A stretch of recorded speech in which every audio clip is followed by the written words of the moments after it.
प्राचीन समय से ही लोग दैत्यकार राक्षसों की कहानियां सुनते और सुनाते आ रहे हैं। दुनिया भर की विभिन्न संस्कृतियों में कई ऐसे दैत्यकार लोगों की कहानियां प्रचलित हैं, लेकिन साइंस ने आज तक इन दैत्यकार लोगों के होने की कोई पुष्टि नहीं की।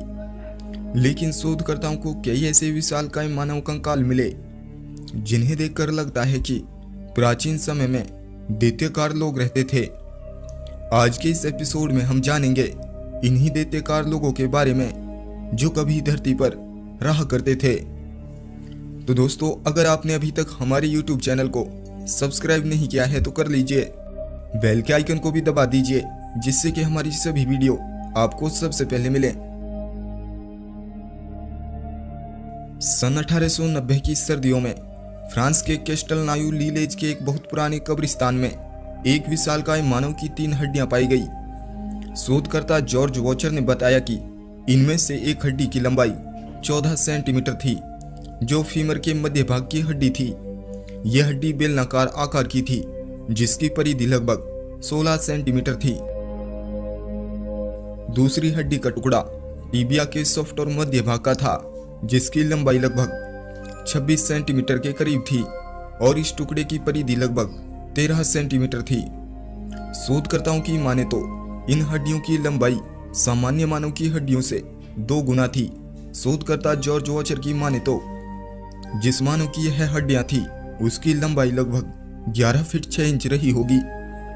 शोधकर्ताओं ने कार्बन डेटिंग से यह अनुमान लगाया कि यह हड्डियां नवपाषाण युग में जन्मे किसी विशालकाय मानव की हैं।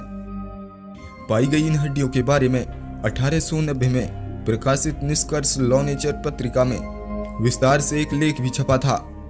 उसके बाद 1892 में मॉन्टपेलियर स्कूल ऑफ मेडिसिन के पैथोलॉजिकल एनाटॉमी के professor doctor Paul Louis André द्वारा इन हड्डियों का सावधानीपूर्वक अध्ययन किया गया। उसके बाद इस निष्कर्ष पर पहुंचा गया कि यह हड्डियां वास्तव में किसी विशालकाय मानव की हैं, जिसकी लंबाई लगभग 11 से 12 फीट रही होगी।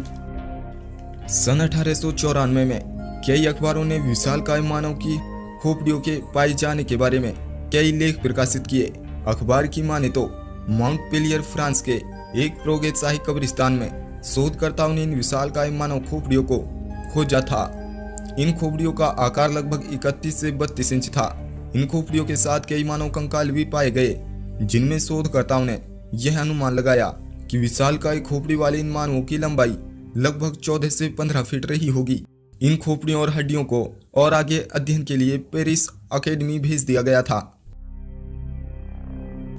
अंग्रेजी पत्रिका सीरेंड में 6 अक्टूबर 1895 में एक विशालकाय मानव के कंकाल को खोजे जाने के बारे में लिखा गया।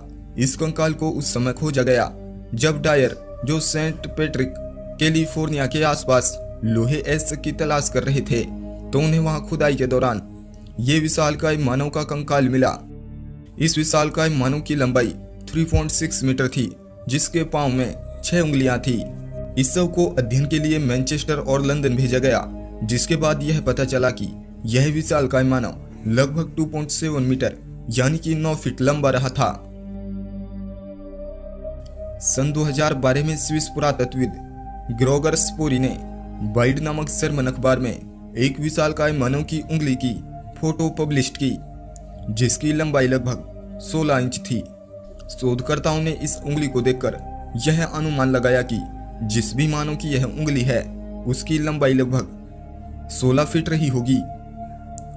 ग्रोगर स्पोरी की माने तो यह उंगली उनको 1988 में मिली, जब वह अपनी इजिप्ट की प्राइवेट ट्रिप पर थे।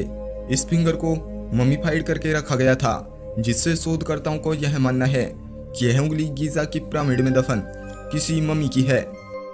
सिपोरी की माने तो यह उंगली उसको एक बूढ़े आदमी से प्राप्त हुई जो मुर्दा चुराने वाले खानदान से ताल्लुक रखता था। सिपोरी की माने तो जब वह ट्रिप से लौट रहा था तो उसको एक बूढ़ा आदमी मिला, जिसके पास एक सफेद कपड़ा था जिसमें चुराई गई मुर्दों की हड्डियां थी। सिपोरी ने जब उस बूढ़े से कहा कि कपड़े के अंदर क्या है, तो उस बूढ़े ने सिपोरी को वह बंडल दिखाने से मना कर दिया। पर जब सिपोरी ने उसे कुछ पैसों का लालच दिया तो वह $300 पर उस बंडल में रखी गई चीजों को दिखाने के लिए राजी हो गया।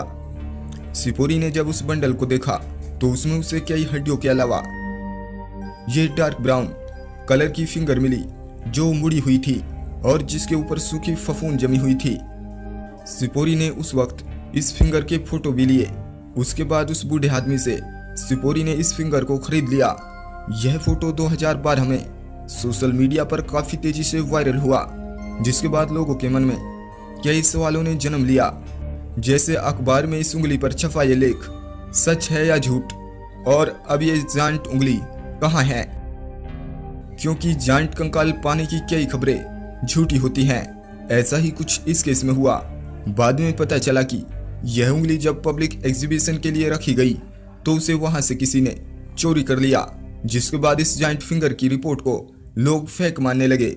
ये खबर सच थी या झूठ, यह हमें काफी रिसर्च करने के बाद भी हमें पता नहीं चला। अगर यह जाइंट फिंगर सच थी तो उस मानव की लंबाई लगभग 16 फीट रही होगी। सन 1912 में साउथ अफ्रीका टाउन पुलूची के पास एक शिकारी ने एक विशालकाय मानव फुटप्रिंट को खोजा था।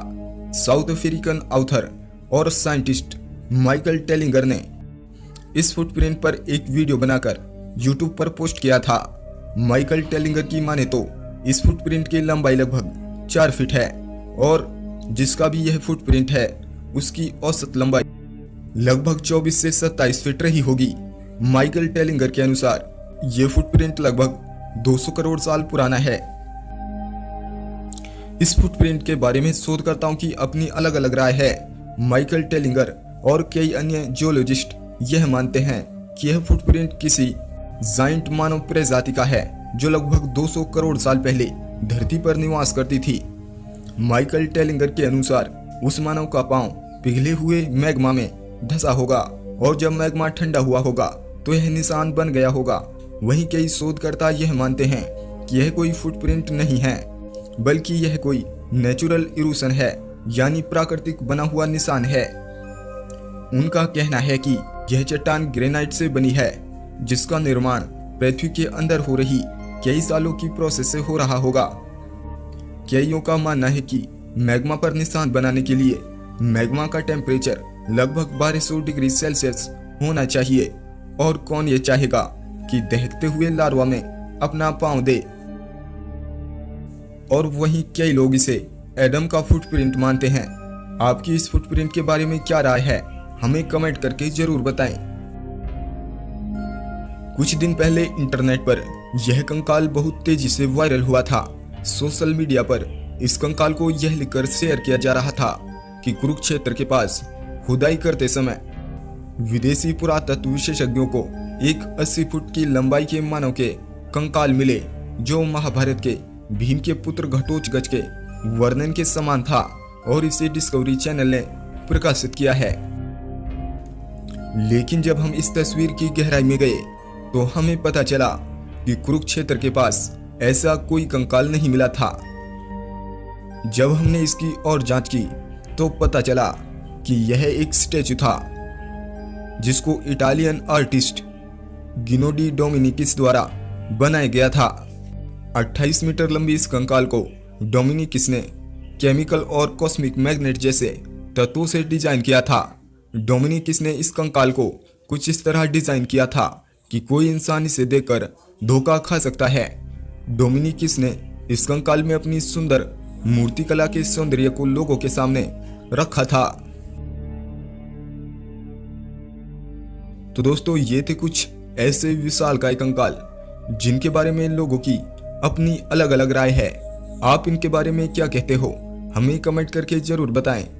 अगर चैनल पर नए हो तो सब्सक्राइब जरूर करें।